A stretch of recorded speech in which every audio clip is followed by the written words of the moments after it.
El Grupo de Trabajo Cambio Climático y Justicia y CEPRA presentan Aptapi de Saberes, construyendo alternativas. El programa es un espacio abierto para compartir experiencias y prácticas a favor de la naturaleza.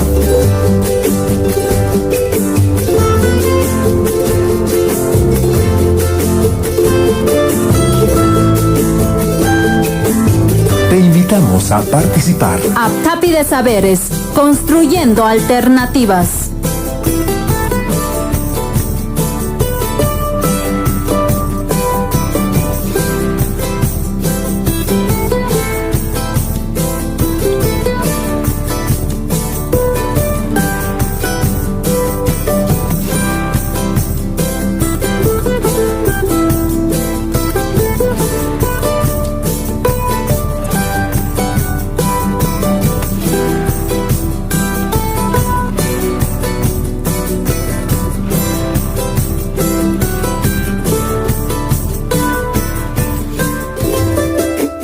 Buenos días y bienvenidos al programa Aptapi de Saberes en Radio CEPRA. Hoy vamos a hablar de un tema muy interesante: cómo hacer un huerto en casa. Aptapi de Saberes es un espacio del Grupo de Trabajo Cambio Climático y Justicia en Cochabamba. Participan Agricol Andes, Alerta Verde, AOPEP, CESO UMS, Ciudadanía y Mosoj Causay. Y el tema hoy es el huerto, ¿no? ¿Cómo podemos hacer un huerto? ¿Cómo buscar un lugar? ¿Cómo plantar? Y tenemos dos invitados: Arnold Brauer, el coordinador regional del GTCCJ Cochabamba, y Denis de la Barra, facilitador del GTCCJ Bolivia. Y los dos son expertos de este tema, y tal vez para empezar quieren introducirse ellos mismos. Bien, muchas gracias, Stephen. Gracias por el espacio. Bueno, soy Denis de la Barra, facilitador del Grupo de Trabajo Cambio Climático y Justicia, como lo dijiste, pero al mismo tiempo soy una persona que tiene el huerto en casa, como muchos ciudadanos en Cochabamba, y la intención de hoy es prácticamente compartir la información que tenemos, dar a conocer aquellas técnicas, métodos que nosotros utilizamos, y ese conocimiento que no solamente se quede con nosotros, sino que también podamos compartir con la gente que tal vez quiere empezar o quiere continuar con un trabajo que ya hizo antes. Entonces esta va a ser una oportunidad para que podamos compartir. Muchas gracias por estar con nosotros. Arnold, tal vez puedes contar un poquito de tú mismo. Bueno, muy buenos días a toda la audiencia. Bueno, primero quisiera aclarar que en realidad estoy frente a la computadora. En estos tiempos de cuarentena no nos da para encontrarnos en el estudio. Cada uno está desde su casa a salvo, hablando del tema de hoy. Yo soy Arnold Brauer, parte del Grupo de Trabajo Cambio Climático. También soy parte de la Fundación Alerta Verde. Como Fundación Alerta Verde trabajamos desde hace más de 10 años con el tema de huertos escolares y el tema de huertos familiares, basados en un sistema específico que es el huerto pie cuadrado, y también ampliando a otros modelos de huertos urbanos. A la par también soy ecoferiante, parte de la Ecoferia Cochabamba, una feria ecológica, porque tengo mi propio huerto. El huerto se llama El Buen Vecino, como es un espacio verde, orgánico, dentro de la ciudad, por la zona de Araucagua. Y hoy día con mucho gusto hablamos de cómo uno puede empezar un pequeño huerto familiar en casa. Muchas gracias a los dos, y también muy importante lo que contaste, ¿no? Que sí, estamos en 3 lugares hoy y conectados a través del internet, pero sí vamos a lograr hablar de este tema interesante, y la idea es de verdad explicar cómo hacer su propio huerto en casa, ¿no? ¿Cuáles son los diferentes pasos desde el inicio hasta el final? Para lograr eso, invitamos a todo el público de seguir este programa, pero tal vez al final también está motivado de hacer su propio huerto en casa. Tal vez pueden hablar así un poquito cuál es su motivación o cuáles son las cosas buenas del huerto. Bien, creo que es importante mencionar que tener un huerto en casa nos va a traer muchos beneficios, y más que todo en estos tiempos que son tan complicados, tiempos conflictivos como los que hemos vivido también el año pasado, donde nosotros podemos acceder fácilmente a muchas hortalizas que se requieren en casa. Esto nos va a ayudar en cuanto al transporte, no tenemos que estar yendo a un mercado, ayudar en la salud, no son alimentos que los hemos trabajado con fungicidas, insecticidas, entonces son alimentos que nosotros sabemos de dónde están saliendo y que nos va a repercutir de una buena manera en la salud. Por otro lado, en la economía también, porque no vamos a tener que gastar en transporte, no vamos a tener que ir a comprar al mercado, entonces significa también un ahorro significativo, ¿no? Por otro lado, también para la gente mayor y para los niños, esto se convierte en estos momentos especialmente podríamos decir, en una terapia, ¿no? Porque mantener las manos ocupadas, mantener la mente ocupada siempre va a ser saludable. Bueno, yo creo que Denis lo ha dicho muy bien. No sé si hay mucho más para añadir, ¿no? Y lo que sí quisiera, sobre todo, entusiasmar a la gente, motivarlas, ¿no? Que hay muchas formas como uno puede empezar el huerto. Entendemos que en este momento es un poco complicado de ir a comprar semillas, otras cosas, pero vamos a entrar en algunas cosas, algunos detalles, unas cositas que se puede ver. Incluso tal vez tenemos algo ya en el jardín que se puede consumir, ¿no? Como un ejemplo, la flor de la capuchina se puede colocar en la ensalada, le da un aspecto bonito, le da un sabor extra, las hojas mismas se puede consumir, son un poco picantes, y de ese modo ya uno puede estar viendo alternativas, ¿no? Y yo creo que en estas épocas hay que las cosas más cerca de la casa, ¿no? Ojalá que cuando pase todo ese problema del coronavirus, estamos conscientes que como bolivianos tenemos tanta cosa cerca de la casa y tal vez no vale la pena comprar todos los productos del exterior que llegan al supermercado, y tal vez más bien vale la pena mirar a nuestro alrededor, buscar los productos que están más cercanos a nosotros, ¿no? Comprar de nuestro vecino campesino con su pequeña producción, visitar la misma ecoferia, un poco de propaganda aquí en el programa, y también, ¿por qué no?, producir una parte nosotros mismos. Entonces, Arnold, ¿cómo se empieza? Si alguien dice, que alguien que está escuchando a nosotros ahora en Radio Cepra y dice, yo quiero hacer mi propio huerto, ¿cómo se empieza con el huerto en casa? Sí, hemos estado un poco en el programa y decidimos de partirlo de forma fácil en unos 8 pasos. Para hacer un huerto voy a iniciar con los primeros 3 pasitos y después Denis va a seguir un poco más. En el primer lugar, lo importante es elegir dónde voy a ubicar mi huerto. Lo más importante, porque es lo único que no podemos traer de otro lado, no podemos hacer nosotros, es la luz solar. Necesitamos mínimo unos 5 horas de luz solar directa, ¿no? Casi toda la mañana o toda la tarde el espacio donde están tus verduras, tus hortalizas, tendría que estar en el sol. Si tenemos un lugar más oscuro, puede ser que crecen las lechuguitas, otras plantas, pero van a crecer más débiles, con hojas más largas, porque va a estar buscando la luz y van a ser mucho más sensibles, más rápido se va a enfermar y en algunos cultivos incluso no van a dar. Entonces, la primera regla es buscar el lugar dentro de mi casa que tiene suficiente luz. Si no tengo en el suelo, puedo estar pensando en colocarle macetas, pero estar pensando en hacer de forma vertical, ¿no? Colgar macetas en una pared que recibe bastante luz puede ser una opción, por ejemplo, o en vez de macetas usar un palet de madera y de ahí sembrar algo. Otra regla que tomamos en cuenta nosotros cuando iniciamos a trabajar con familias es que a lo mejor instalamos el huerto cerca a una fuente de agua para no estar caminando con baldes de agua de un lado a otro para regar, porque sabemos que llegando el momento vamos a estar muy ocupados en nuestros quehaceres y si tardamos más en el riego ya simplemente no lo vamos a hacer. Mientras si la pileta está al lado, en unos 2-3 minutitos podemos regar un pequeño huerto y no nos va a tomar tanto tiempo ni nos va a complicar en ese sentido. También muy importante, algo que siempre vemos en nuestro trabajo, es que tiene que estar protegido, ¿no? Muchas veces las familias nos han indicado, ay, pero mi perro no va a entrar, mi perro es bonito, va a hacer caso, no pasa nada. Pero llegando el momento, el perrito huele y siente que hay algo de abono dentro de la tierra y empieza a acabar la primera noche después de sembrar con las familias.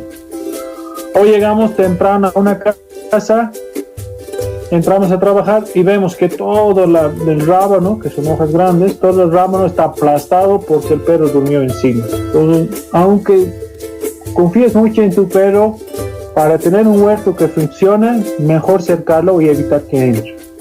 Ni hablar de niños pequeños, los niños que recién empiezan a caminar, de 2-3 años, les encanta arrancar. Todo lo que llama la atención arranca, ¿no? Tomatitos verdes, hojitas, todo. Entonces mejor tener nomás un espacio que se respete para tener el huerto. Ese sería el paso 1, ubicarlo con suficiente luz y bien protegido. El espacio 2 sería diseñarlo y preparar el suelo para la siembra. En este caso manejamos un espacio un poquito más grande en el suelo, y también sería el caso con macetas. No nos sobrepasamos de 1,20 m con acceso a ambos lados.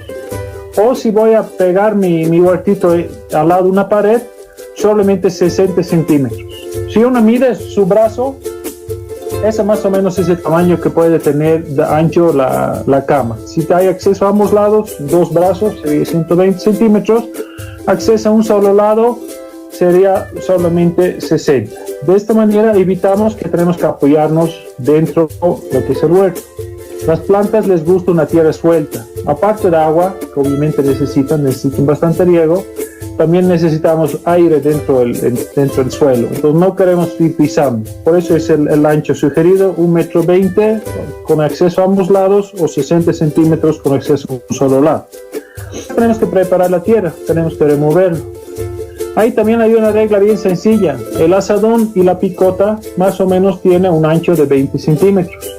Ese es justo el espacio que necesitan las raíces de la mayoría de las hortalizas para poder crecer. Entonces vamos removiendo la tierra con azadón, con picota. La clave es que cuando termine de remover y yo lo pego con la picota en mi parcelita preparada, la picota tiene que entrar hasta su mango al suelo. Eso quiere decir que has removido suficiente hondo. De ahí vamos a colocar abono. Si no se puede, si no hay abono, igual podríamos empezar con el huerto, hacer el intento y a la par hacer, por ejemplo, compostar para preparar nuestro abono para el futuro. Pero si tenemos acceso a abonos, valdría la pena colocar algo de abono animal, que más que todo es un aporte de nutrientes al suelo, alimento para las plantas. Tienen que ser animales herbívoros, animales que comen plantas, como la vaca, el caballo, la oveja. Y aparte colocamos algo de abono vegetal, que es un abono que te quiere plantas, ¿no? Aquí en Cochabamba se utiliza mucho lo que es la tierra vegetal del Chapare, que tiene la desventaja que estaríamos usando un suelo fértil del bosque que debería quedarse en el Chapare. Y lo que es aquí típico de los valles es el abono del árbol del molle. Entonces, si tenemos molles en nuestro alrededor y podemos sacar un poco de la tierrita bajo el árbol del molle, ese es un excelente abono vegetal para nuestras plantas. Si hemos añadido una buena cantidad de abono, le hemos removido un poco más para que sea incorporado. Después tenemos que nivelar el terreno. Damos el espacio que sea planito para que cuando regamos el agua no se corra a un lado y se quede en el lado donde regamos. El último paso, en este caso sería el paso 3, elaborar un plan de manejo. Ahí podemos organizarnos, si es que tenemos acceso a semillas, y colocar algo de raíz, que son los rábanos, las cebollas, algo de hoja, que son las acelgas, las espinacas, lechugas, algo de fruto, que es el tomate y el pimentón, aunque ahora ya en invierno, entrando al invierno, ya no vale la pena colocar porque no van a producir bien, y algo de leguminosas, abejas, las vainitas. De esa manera tenemos un huerto variado y podemos ir rotando los grupos de cultivos que nos ayude para evitar enfermedades. También vale la pena incluir algo de flores y aromáticas para atraer las abejitas, para tener más variedad y también se consume si elegimos bien. Y sobre todo me gusta personalmente de variar mucho dentro de la misma cama. Pues no voy a hacer una cama de lechugas, una cama de rábanos, una cama de cebolla, no, más bien voy por surquitos, ¿no? Combinando los diferentes cultivos. Con la ventaja que así protegemos y aseguremos que por lo menos vamos a poder cosechar algo. Yo personalmente en mi huerto, por ejemplo, tengo mucho problema con hormigas y casi siempre cuando coloco lechuga se me lo como. Si es lechuga trasplantada, la hoja es un poquito más durita y a veces aguante, pero a veces no. Entonces combino con otros cultivos para asegurarme que algo sale. Esos serían los primeros 3 pasos. Y bueno, al Denis después. Sí, muchas gracias a Arnold de Alataverde. Conocemos los primeros 3 pasos para hacer nuestro huerto en casa. Entramos en una pausa de música corta y después volvemos con los otros pasos.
Estamos de vuelta con el programa APCAPI de Saberes del Grupo de Trabajo Cambio Climático y Justicia de Cochabamba, y hoy hablamos del tema cómo hacer un huerto en casa.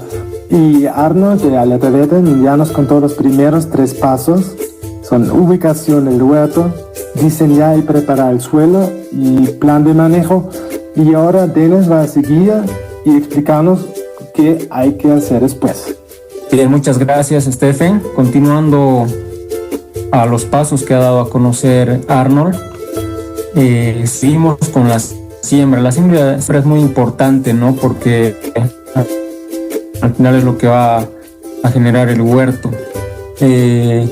Podemos hablar de la siembra directa, como también de la siembra en almácigos, ¿no? Para la gente que no conoce, no sabe el término almácigo, vamos a suponer que es una pequeña bandeja donde vamos a colocar las semillas y nos va a ser mucho más fácil sembrarlas, ¿no? Y trasplantarlas posteriormente. Entonces, estos almácigos podemos hacerlo en pequeñas camas, ya donde vamos a colocar las semillas, vamos a esperar que germinen, vamos a esperar que desarrollen pues a 3 hojas verdaderas.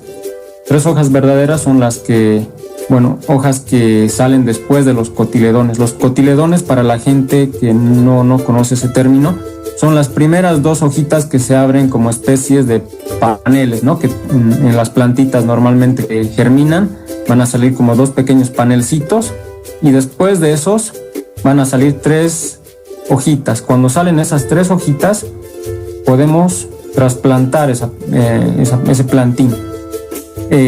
Ahora, de la misma manera, podemos hacer esto, pero en bandejas, ya no en camas. Entonces, en estas bandejas lo que vamos a hacer es añadir una mezcla de arena, que es lo que yo coloco, un 50% de arena fina, que puede ser la arena de construcción que se puede conseguir, y un 50% de abono. ¿Por qué utilizo la arena? La arena utilizo porque es mucho más fácil que la pequeña raíz del plantín pueda desarrollar. Cuando el sustrato, el suelo que estamos usando para la germinación es más suave, la plantita va a generar mucho más rápido la raíz, entonces no va a sufrir mucho, no va a sufrir estrés al principio. ¿Qué pasa cuando el suelo que utilizamos es muy arcilloso? Le va a costar a la planta penetrar la raíz en ese suelo y va a gastar mucha energía y se va a debilitar y puede morir. Entonces, por eso es que al inicio siempre tratar de utilizar un sustrato arenoso. Esto tanto en las bandejas que podamos usar o como en una camita que llamamos a un lugar donde vamos a colocar las semillas, ¿no? En ambos casos el sustrato tiene que ser arenoso. Bien, esto tenemos que tomar en cuenta que lo vamos a elaborar en un espacio con semisombra, ¿no? Porque al germinar la plantita también es delicada, entonces cuando el sol le llega directamente puede quemar. Entonces siempre es mejor utilizar, podemos tener en casa, no sé, tal vez un árbol, podemos elaborar nuestro almácigo debajo de un árbol donde haya luz, pero no le llegue un sol directo, ¿no? Entonces paulatinamente a esta plantita se le va a ir dando más luz y después adaptarla para el trasplante. Ahora es importante mencionar que hay también maneras en que podemos colocar las semillas directamente, ¿no? Pero a veces cuando el sol está muy fuerte o pueden venir algunos pajaritos y si está germinando, como decía también Arnold, las hormigas pueden afectar. Entonces yo recomiendo hacer previamente un almácigo, sobre todo cuando estamos empezando, ¿ya? Ahora, el tema del trasplante ya va a ser en base al diseño que les ha hablado Arnold, y las distancias entre las plantas que vamos a ubicar tiene que ser de acuerdo al desarrollo de cada plantín. No podemos colocarlas a todos a cada 10 centímetros o a especies cada 15 centímetros, no. Tenemos que darnos cuenta y conocer un poco el desarrollo de cada planta. Por ejemplo, si una lechuga tiene un diámetro aproximadamente de unos 20 o 25 centímetros, tenemos que considerar aquello para las distancias, ¿no? El desarrollo de las plantas. Eso es muy importante. Una experiencia mía en cuanto al huerto es que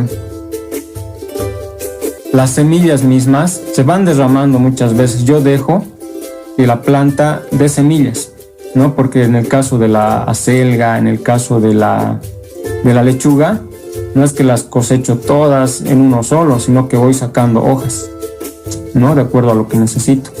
Entonces llega un momento en que la planta va a ir cumpliendo su ciclo y desarrolla un tallo donde va a florecer y va a botar semillas. Entonces las semillas siempre se van derramando y como en el suelo hay materia orgánica, entonces esto ayuda a que las semillas germinen por sí solas sin necesidad de que yo las esté sembrando.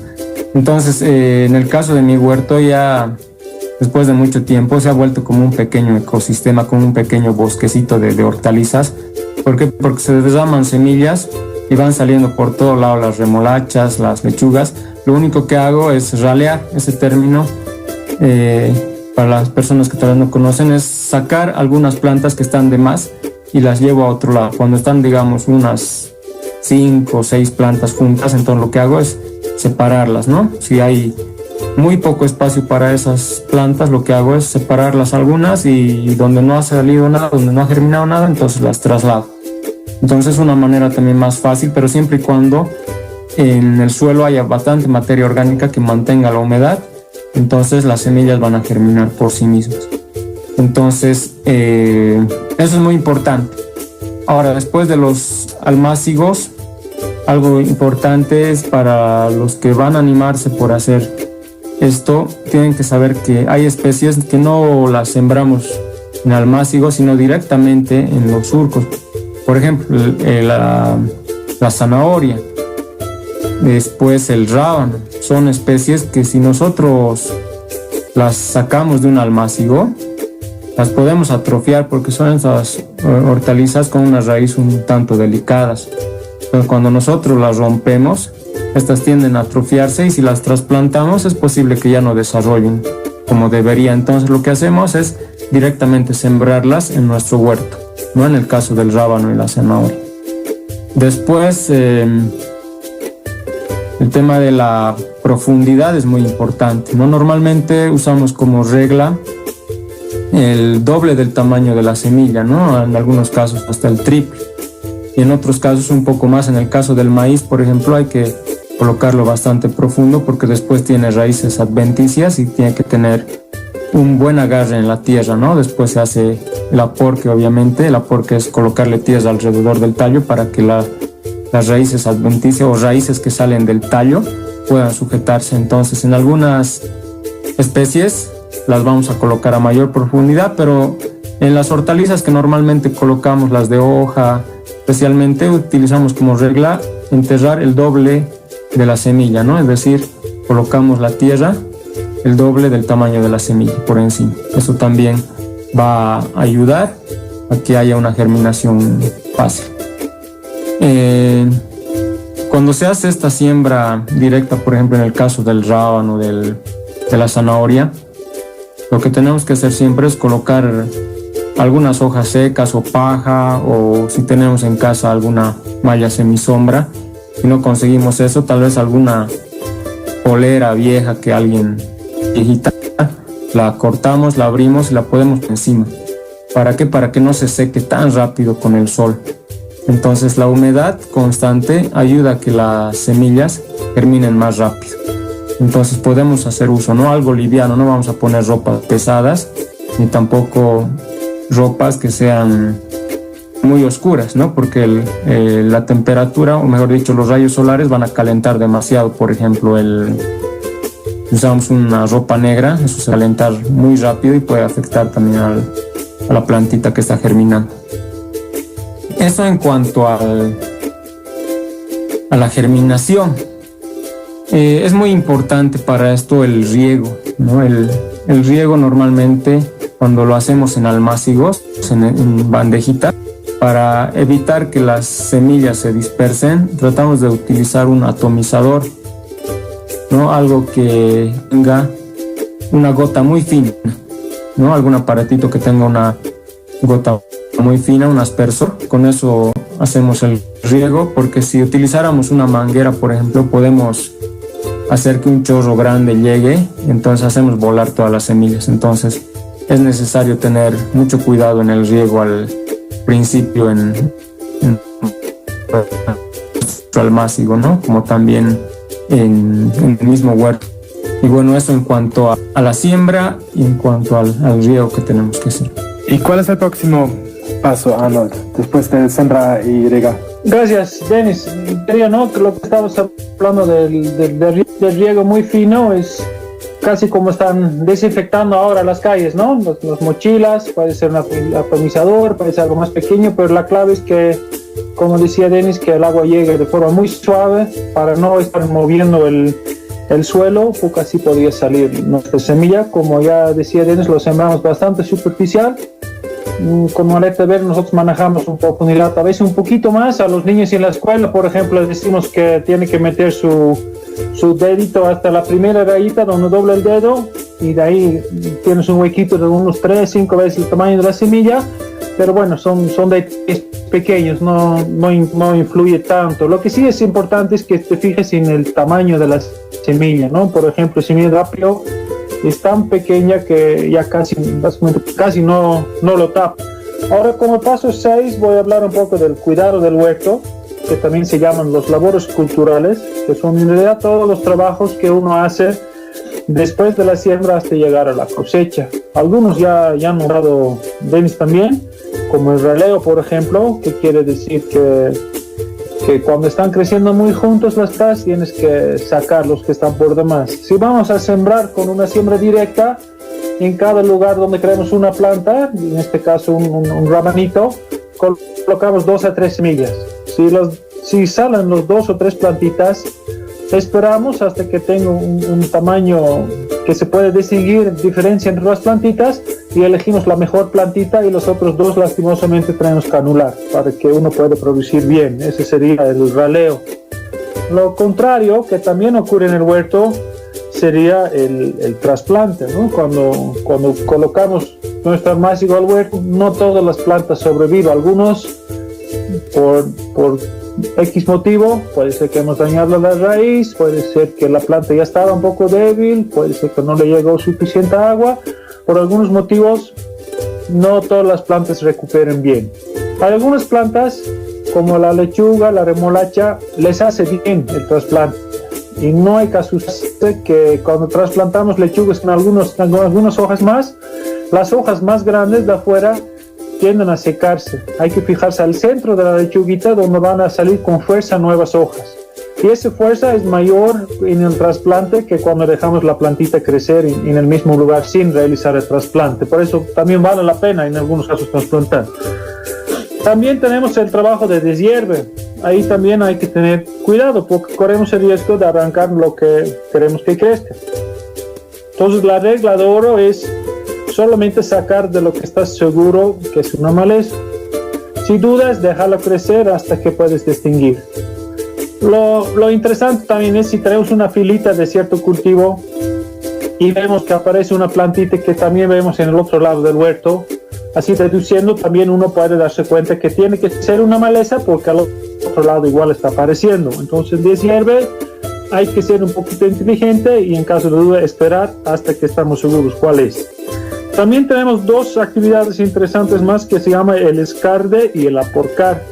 Escardar quiere decir que aflojamos la tierra con el herramienta que se usa cuando compramos en las jardinerías, son los chuchucas pequeños, rastrillos pequeños, pero también se puede hacer hasta con un tenedor grande, algún instrumento para aflojar el suelo. Lo bueno sería de vez en cuando aflojar el suelo para que entre nuevamente aire el suelo, y cuando regamos el agua trae bien, porque se forma una costra encima del suelo que va endureciendo y el agua ya no filtra tan bien después un buen tiempo. Entonces, si lo aflojamos, más fácil va a volver a entrar el agua, y la planta te agradecería. El aporque hacemos con cultivos de raíz y también con el maíz, lo que estaba hablando el Denis, que tiene sus raíces que salen de los costados. Porque aporcar quiere decir amontonar un poco de tierra alrededor del cuellito de la planta. En el caso del rábano, remolacha, cebolla, sería simplemente tapar el rabanito que se está formando. En el caso del maíz, puede ser hasta un poquito más alto alrededor del cuellito para que puedan salir sus raíces, ¿no? A los costados. Una actividad muy interesante que Denis lo nombró sin darle mal, que es el acolchonado o el mulch. Eso quiere decir que tapamos el suelo para evitar que se seque muy rápido, tapamos el suelo para que no salgan las malezas, y si lo tapamos con material orgánico como restos de plantas o corte de pasto, incluso se va descomponiendo y se va a volver abono. Estos son los pasos más importantes. Obviamente también está ahí el control de plagas, justamente lo que va a hablar Denis ahora. Muchas gracias, Arnold. Muchas gracias, Denis. Ya estamos avanzando mucho con nuestro huerto. Vamos a volver después de un espacio publicitario. Aptapi de Saberes, construyendo alternativas. CEPRA Satelital. Inicio de la tanda publicitaria aquí en CEPRA. Te comunicamos que desde el miércoles 15 de abril comenzará el pago del bono familia a estudiantes de colegios fiscales y de convenio en todas nuestras sucursales. Los requisitos para el cobro son: libreta de calificaciones del estudiante con el código de registro único de estudiante RUDE, cédula de identidad del padre, madre o tutor que realizará el cobro.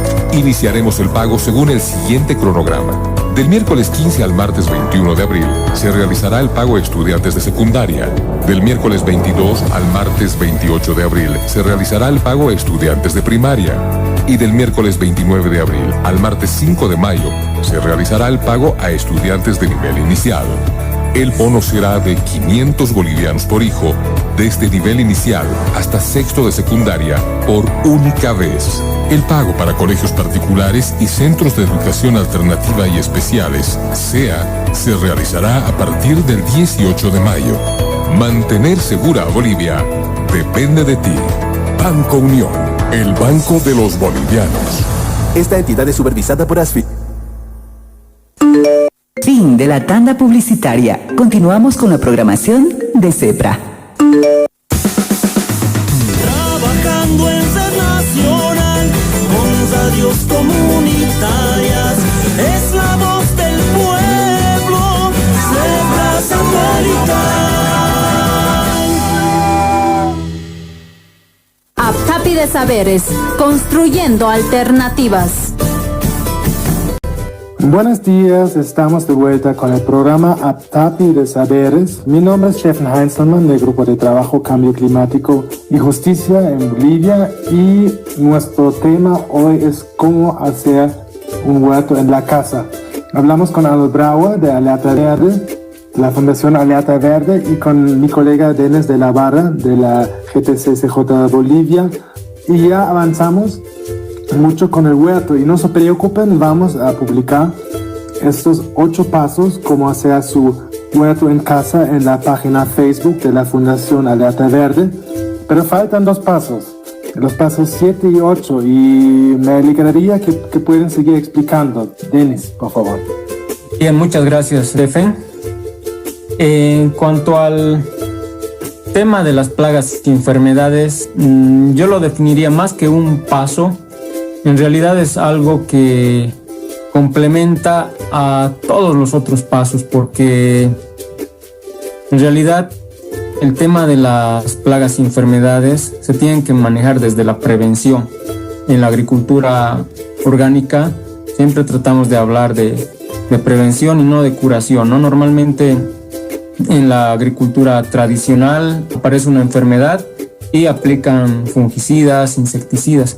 También en la agricultura orgánica nosotros tenemos que prevenir las plagas, las enfermedades, desde el momento en que estamos sembrando, desde el momento en el que estamos diseñando ese nuestro huerto. Desde ahí tenemos que prevenir las enfermedades. ¿Cómo vamos a prevenir? La gente se preguntará. Primero, en el mismo diseño que nosotros estamos haciendo, como Arnold bien decía, cuando nosotros estamos asociando diferentes cultivos, ahí ya estamos dándole mayor diversidad a nuestro huerto. ¿Por qué cuando hay mayor diversidad hay menos cantidad de plagas? Porque la cantidad de especies que tenemos, ya sean hortalizas, flores, hierbas aromáticas, va a hacer también que aparezcan controladores biológicos que pueden ser mariquitas, pueden ser avispas que logran momificar a los pulgones.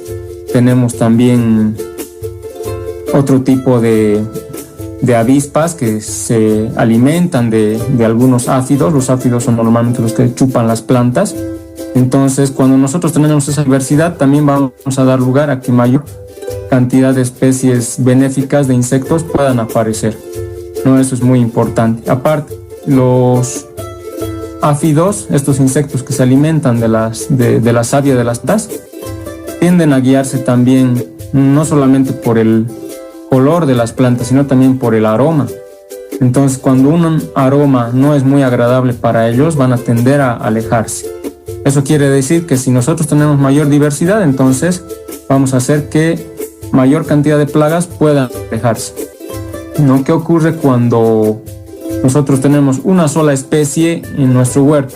Supongamos que en todo nuestro patio le metemos lechuga. Al pulgón le encanta la lechuga, entonces los pulgones van a estar ahí felices. Pero ¿qué pasa si colocamos otras especies que no les agradan? Entonces estos aromas van a hacer que se disminuya la propagación de estas plagas, ¿no? Entonces eso es muy importante. Desde el diseño tenemos que empezar a prevenir.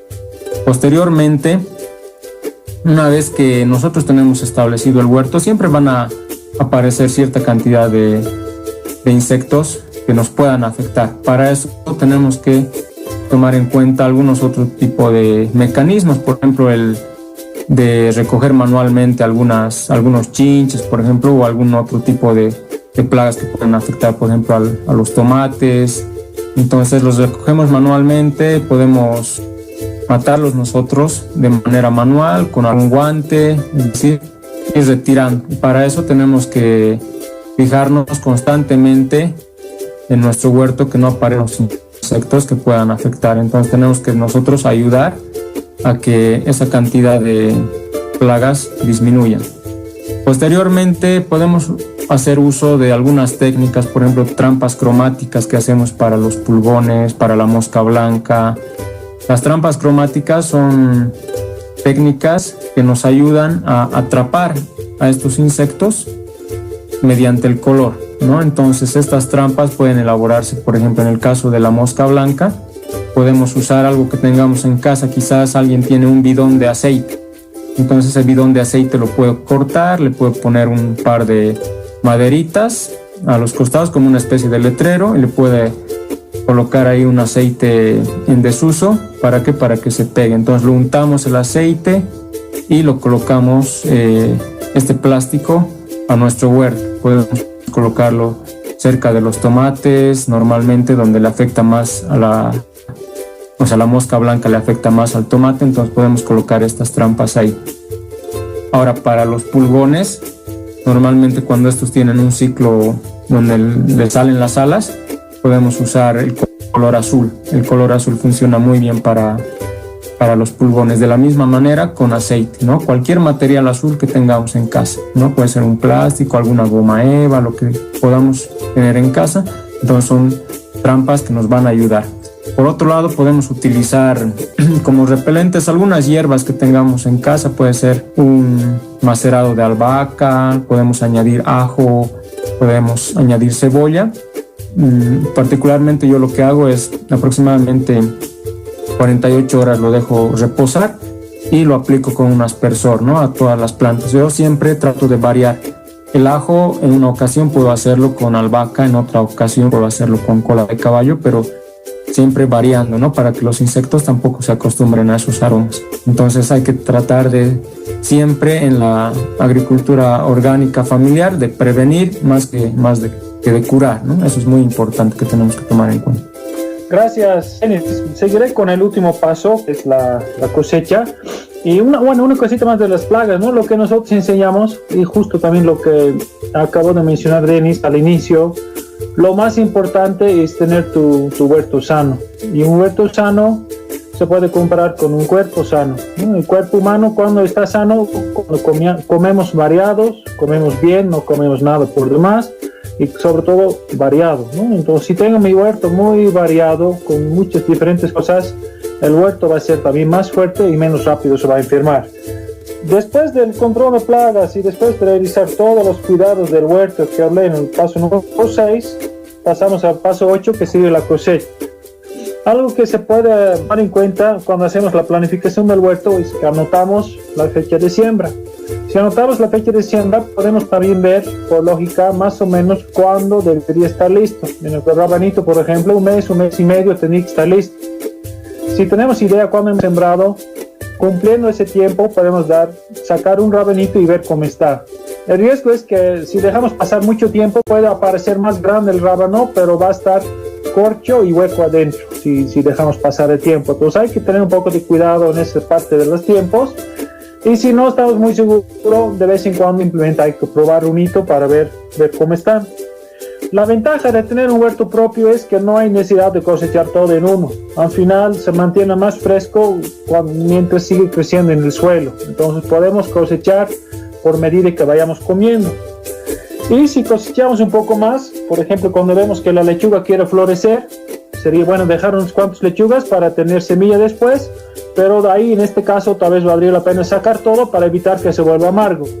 En este caso lo primero que hacemos es consumir lo que está un poco dañado y guardar lo que se ve mejor, porque si guardamos lo que se ve mejor puede guardarse un poquito más tiempo. Y las personas que nos visitan en la ecoferia y compran los productos ecológicos saben que en comparación de la cancha, si compramos lechuga en la cancha, en 2 días ya no sirven. Incluso si lo guardas en el refrigerador, después de 2 días está mal la lechuga. Y la lechuga de la ecoferia, la lechuga ecológica, hasta 1 semana puede estar en un refrigerador y ya sirve para consumir. Es una gran diferencia si producimos nosotros mismos. Eso sería con respecto a la cosecha. Otra cosa que podemos cosechar es la semilla. Dennis ya habló un poco de eso en la parte de la siembra. Y lo más interesante de cosechar la semilla de tu propio huerto es que es semilla que está acostumbrado al lugar mismo. Ya es semilla que va a crecer bien en el lugar porque en el lugar mismo ha nacido, ha crecido. Entonces volvemos varias veces a cosechar nuestra propia semilla. Al final la semilla está acostumbrado a estar ahí.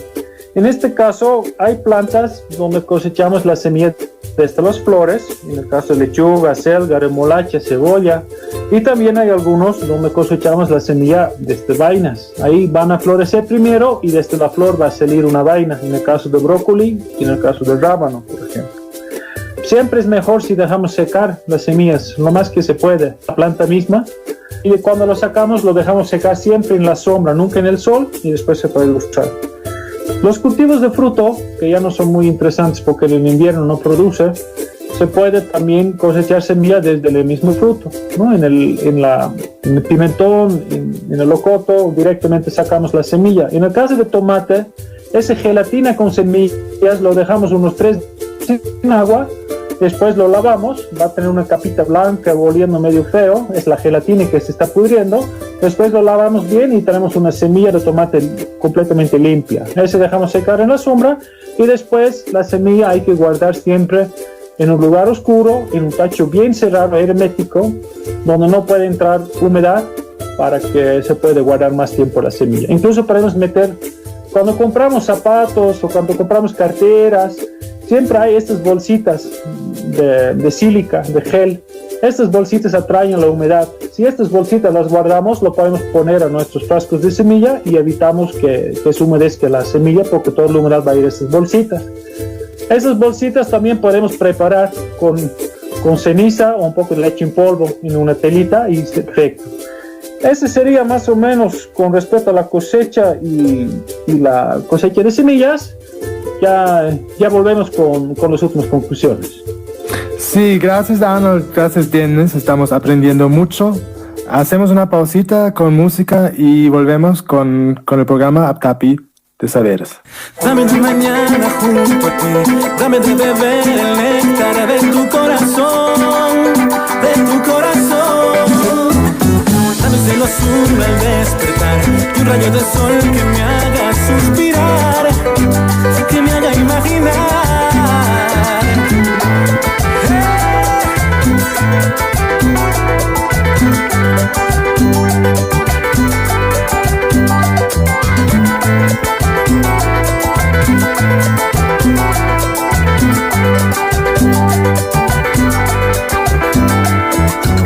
en las montañas con amor. Déjame escuchar el eco del viento al besar las olas del mar. Baña con tus lagos mi canción, como un arco iris muéstrame todo el color, todo tu color. Vida, eres tú tan natural, eres tierra, eres mar, eres la luz al final del camino hacia ti. Vida, tan sencilla y tan real, eres miel, eres sal, agua de manantial, esas ganas de seguir. Eres natural.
Buenos días, estamos de vuelta con el programa APTAPI de Saberes del Grupo de Trabajo Cambio Climático y Justicia en Cochabamba, y hoy hablamos del tema cómo hacer un huerto en casa. Y muchas gracias a Arnold Brauer de la Fundación Alerta Verde y a mi colega Denis de la Barra. Tal vez tienen unas recomendaciones para las y los que quieren hacer su propio huerto en casa. Gracias, Stephen. Bueno, en realidad los 8 pasos que hemos intentado explicar, sobre todo, es una guía muy rápida y sencilla para empezar un huerto, ¿no? Que empiece desde elegir el lugar, que necesite sí o sí suficiente sol, porque si no ya está directamente por fracasar. El suelo, como decía, bien abonado para que produzca bien, pero si no tenemos mucho abono, igual vale la pena intentar. Incluso nosotros hemos tenido la experiencia que si, por ejemplo, sembramos rábano en un suelo muy abonado, no crece un buen rábano y solo crecen las hojas. Y todas estas cosas que hemos hablado, como ese ejemplo del rábano, uno va conociendo cuando tiene su propio huerto. Más que todo, con este programa, con nuestro trabajo como Alerta Verde, con incluso nuestra página en el Facebook, ahí estamos colocando durante esta cuarentena cada vez mensajitos para motivar a la gente a empezar a hacer compostaje, empezar con un huerto, ver las opciones que tiene. Incluso vamos a poner, como ya decía Stephen, el programa de hoy, los 8 pasos se van a poder encontrar en la página. Todo eso está basado en hacer la prueba e intentar, ¿no? Lo que para uno funciona, para el otro no funciona. Lo más importante, diría yo, es eso, ¿no? Animarse, es el primer paso y es el paso más importante. Animarse a iniciar, ver si alguien en la casa más tiene interés, tal vez buscar algo de información, pero no dejarse intimidar por todas las cosas que supuestamente uno necesita para poder hacer un huerto. La cosa es empezar y hacer la prueba. Lo que funciona lo vuelves a hacer, lo que no funciona es una buena lección aprendida. Más que todo quisiera decir eso, ¿no? Que es complicado, pero al mismo tiempo no es nada complicado tener un huerto. Denis. Sí, bien, como lo dice Arnold, lo más importante es animarse. Cuando vos te animas y tienes la voluntad para empezar con tu huerto, los aprendizajes se van dando continuamente. O sea, nadie nace sabiendo. Creo que nosotros mismos que trabajamos con esto, yo desde niño que me enseñaba mi mamá, he ido aprendiendo, en la universidad aprendí otras cosas, ahora mismo sigo aprendiendo nuevas cosas. Es un aprendizaje constante, como lo decía Arnold. Eso tenemos que tomar siempre en cuenta porque, ¿qué pasa? Tengo un problemita con una plaga, veo que se lo han comido, no sé, mis lechugas, mis tomates, no sé, entonces me desanimo y eso no tiene que haber. Creo que tenemos que, en vez de desanimarnos, investigar tal vez un poquito más, qué está pasando aquí, por qué está tan débil mi planta. Entonces ese aprendizaje tiene que complementarse también con otras personas que ya sus huertos, a veces lo que está en el internet no siempre resulta con lo que hacemos nosotros en casa, ¿no? Entonces siempre hay que tratar de complementarnos también con conocimientos del lugar mismo. Si tiene un vecino, una vecina algún huerto, entonces a veces incluso esos consejos que te dan, esas personas funcionan mejor a algunas cosas que tú encuentras en alguna página, porque los lugares son muy diferentes, ¿no? En México pueden haber ciertas plagas, en Bolivia podemos tener otros problemas, los suelos son muy diferentes, entonces siempre es mejor encontrar la información de personas o de instituciones tal vez que ya han trabajado aquí en nuestro medio y que nos pueden servir mejor, ¿no? Son informaciones que ya son contextualizadas, eso es lo más importante, ¿no? No desanimarse. Cuando tenemos el espacio, tenemos que seguir y bueno, continuar. Al final nos volvemos personas que vamos a estar en un constante aprendizaje, eso es lo más importante. Muchas gracias. Entonces, otra vez para la información, para la motivación, y yo aprendí sí que hay animarse, ¿no? Hay que también hacer este proceso, hacer un huerto para aprender, tal vez para aprender con su familia, con sus amigos, con sus hijos. Entonces, muchas gracias a Arnold Brauer de la Fundación Alerta Verde y a mi colega Denis de la Barra del GTCCJ Bolivia.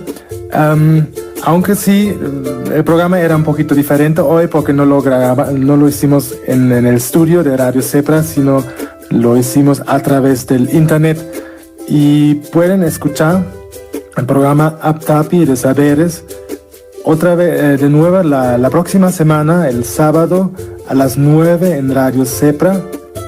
Y también nos pueden encontrar el grupo de trabajo Cambio Climático y Justicia en las redes sociales, en el Facebook, en el Twitter, en Instagram y en YouTube. Entonces hoy aprendimos mucho. Vamos a ver el tríptico en la página de la Fundación Alerta Verde. Y a mí solo me queda decir hasta la próxima semana. Cuídense y hasta luego en Aptapi de Saberes. Gracias. Aptapi de Saberes, construyendo alternativas.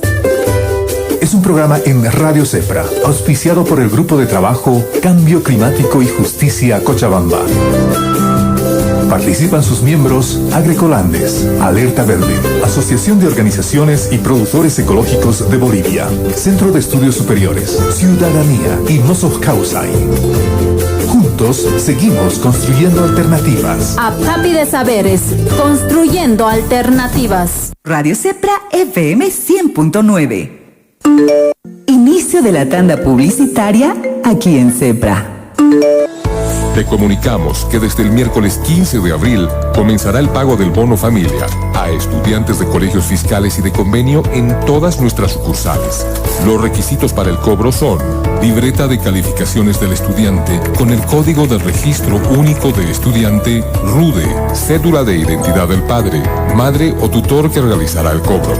Iniciaremos el pago según el siguiente cronograma. Del miércoles 15 al martes 21 de abril se realizará el pago a estudiantes de secundaria. Del miércoles 22 al martes 28 de abril se realizará el pago a estudiantes de primaria. Y del miércoles 29 de abril al martes 5 de mayo se realizará el pago a estudiantes de nivel inicial. El bono será de 500 bolivianos por hijo, desde nivel inicial hasta sexto de secundaria, por única vez. El pago para colegios particulares y centros de educación alternativa y especiales, SEA, se realizará a partir del 18 de mayo. Mantener segura a Bolivia depende de ti. Banco Unión, el banco de los bolivianos. Esta entidad es supervisada por ASFI. Te comunicamos que desde el miércoles 15 de abril comenzará el pago del bono familia a estudiantes de colegios fiscales y de convenio en todas nuestras sucursales. Los requisitos para el cobro son libreta de calificaciones del estudiante con el código de registro único de estudiante RUDE, cédula de identidad del padre, madre o tutor que realizará el cobro. Iniciaremos el pago según el siguiente cronograma. Del miércoles 15 al martes 21 de abril se realizará el pago a estudiantes de secundaria. Del miércoles 22 al martes 28 de abril se realizará el pago a estudiantes de primaria. Y del miércoles 29 de abril al martes 5 de mayo se realizará el pago a estudiantes de nivel inicial. El bono será de 500 bolivianos por hijo, desde nivel inicial hasta sexto de secundaria, por única vez. El pago para colegios particulares y centros de educación alternativa y especiales, SEA, se realizará a partir del 18 de mayo. Mantener segura a Bolivia depende de ti. Banco Unión, el banco de los bolivianos. Esta entidad es supervisada por ASFI. El análisis y la participación ciudadana con actores políticos y sociales. Síntesis. ¿Es tan evidente esta situación, asambleísta? Sí, yo debo evidenciar lamentablemente la lucha de movimientos sociales con la capacidad profesional de los bolivianos, de las bolivianas, para el bien de este querido Bolivia. Bienvenidos a otra edición de su programa Síntesis por CEPRA Satelital.